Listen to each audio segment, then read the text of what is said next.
Calon Wakil Presiden nomor urut 2 Gibran Rakabuming Raka mengungkapkan akan membentuk badan penerimaan negara baru untuk menggali potensi pendapatan. Hal ini tercetus saat dirinya menjawab pertanyaan panelis soal keuangan, pajak, tata kelola APBN dan APBD.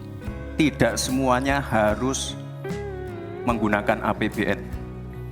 Contoh IKN, banyak yang gagal paham. Tidak 100% pembangunan IKN itu menggunakan APBN. Yang digunakan hanya 20%. Sisanya adalah investasi dari swasta dan investasi dari luar negeri. Ini yang banyak yang gagal paham. Lalu kita mengacu ke pertanyaan, infrastruktur fisik atau SDM, dua-duanya penting. Dan dua-duanya harus dijalankan secara paralel. Karena sekali lagi, untuk menuju Indonesia emas dibutuhkan generasi emas. Kita butuh future talents yang menguasai future skills.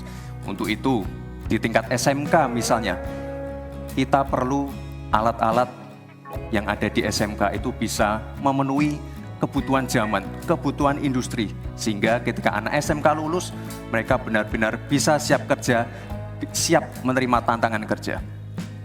Lalu, untuk fisik, tidak selalu harus dari APBN, sekali lagi. Bisa kolaborasi, misalnya dengan swasta, dengan CSR. Jadi tidak semuanya harus dibebani oleh APBN. Lalu, apa PR kita ke depan? PR kita ke depan harus bisa menambah penerimaan negara.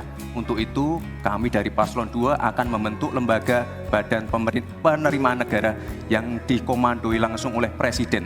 Sehingga nanti ketika berkoordinasi dengan kementerian-kementerian, ini bisa lebih luas. Dan sekali lagi kita ingin menaikkan rasio pajak, sehingga penerimaan negara nanti bisa kita gunakan untuk pendidikan, untuk kesehatan, dan lain-lain. Terima kasih. Selain membentuk badan penerimaan negara, Gibran juga menyinggung soal pengembangan IKN yang tidak hanya menggunakan anggaran negara.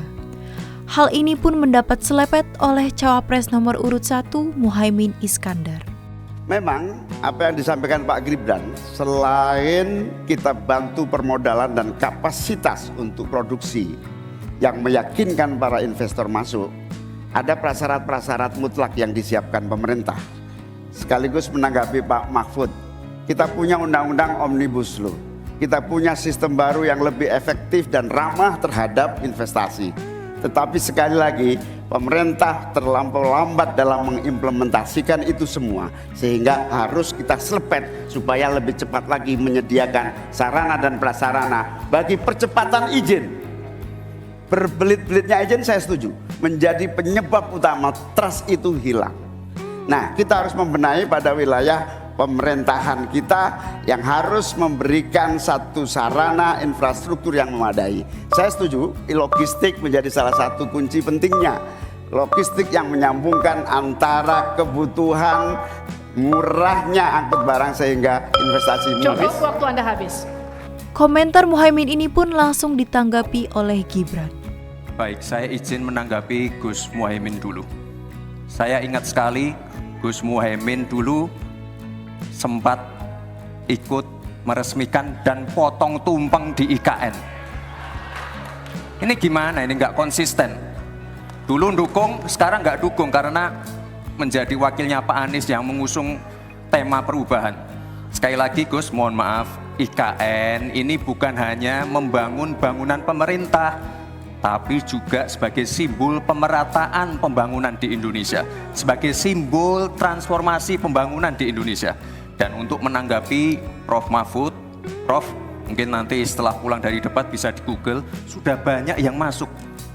Hanya pada Agung Sedayu.